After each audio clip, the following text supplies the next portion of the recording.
إيش؟ يا ساتر! كم عمره هذا البيبي هذا؟ 3 سنوات. والكح هذه من متى عنده؟ من يومين. وشغال على مضاد الحيوي ولا كيف؟ أي والله صار لي يومين وسهرانة لأنها بنهلوس مسخونة. إن شاء الله الله يشفيه، لكن أنا لكم من الناصحين يا جماعة الخير الله نصيحة، يسلمك يا رب. لأنه الحين ولد أخويا والله في العناية المركزة الله يشفيه، عمره يمكن برضو 3 سنوات زي كذا 4 سنوات بسبب زي كذا.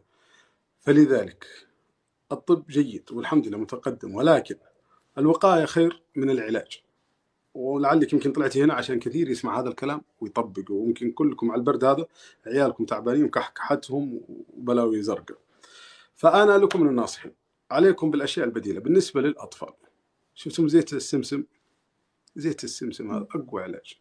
اسقوه شوية زيت سمسم وسووا له إيش؟ تمريخ، وفي الظهر تمريخ كذا تدهين ودقدقة في الظهر، دقدقة دقدقة دقدقة، ومع شوية مساج في الرجول مع السرة البطن زي كذا، ويرقد. لبسيه مزبوط كذا ويرقد عليه، حيقوم على طول بإذن الله. البلغم والكحة والبرد كله يخرج بإذن الله، واستمري عليه. والكلام للجميع.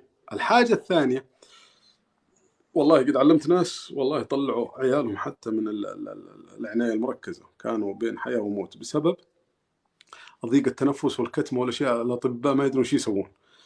فنصحتهم بحاجة حلوة تعلمتها من واحد مدري مين، والله قد انتشر مقطع زمان وطبقناه على ناس، اللي هو تجيب حب الرشاد، وفي ناس يسمونه إيش؟ الثفة. في ناس عندنا في الجنوب يسمونه الثفة، اللي هي حب الرشاد. أنت لو رحت العطار قول أبغى حب الرشاد.